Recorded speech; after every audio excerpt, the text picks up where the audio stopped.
यो boys, आज हम लोग डिस्कस करने वाले हैं इंग्विनल कैनाल के बाउंड्रीज, उसके कंटेंट्स और स्पर्मेटिक कॉर्ड होता है उसके कंटेंट्स देखेंगे इस वीडियो में।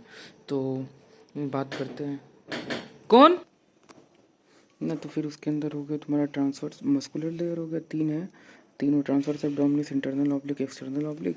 और बाहर की साइड में तुम्हारा जो कि टेस्टिस के ऊपर कवरिंग्स होता है, एक्सटर्नल स्पर्मेटिक फेशिया, क्रीमास्टिक फेशिया और इंटरनल स्पर्मेटिक फेशिया हो गया। फिर इसके बाद जो है एक आर्टरी होता है जो इंफीरियर एपिगैस्ट्रिक आर्टरी होता है, जो कि इससे पास होने के बाद तुम्हारा ये जो होता है ये लोअर साइड ऑफ एब्डोमेन की सप्लाई कराती है, इंफीरियर एपिगैस्ट्रिक आर्टरी।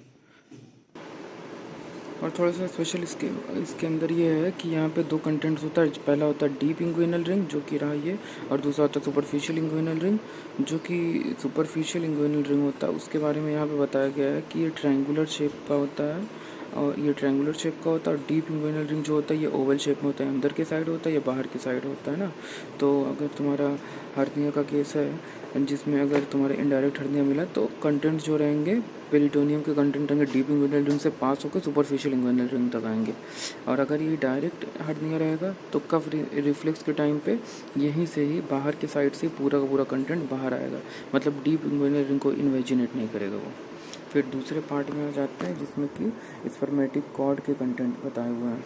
तो उसमें ये है, ये रहा स्पर्मेटिक कॉर्ड। इसमें भी देखो तीन लेयर हो गए ना, तो तुम्हारा स्पर्मेटिक कॉर्ड का सबसे पहले क्या होता है, एक्सटर्नल स्पर्मेटिक फेशिया हो गया, क्रीमास्टिक फेशिया हो गया, फिर इंटरनल स्पर्मेटिक फेशिया हो गया। ये तो बाहर के कंटेंट्स होंगे। फिर इसके बाद दो कंटेंट और हैं।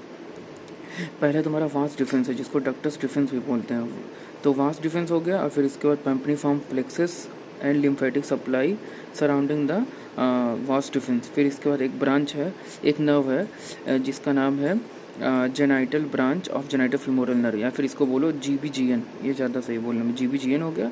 और इसके बाद आर्टरीज है जो कि arteries to the vas deferens हो गया। फिर उसके बाद यहाँ पे होता है प्रोसेसेस वेजाइनलिस, ये रिमेनिंग पार्ट होता है। और फिर इसके बाद होगा यहाँ पे टेस्टिस है तो टेस्टिकुलर आर्टरी होगा, टेस्टिकुलर आर्टरी और pampiniform plexus surrounding the testicular artery हो गया।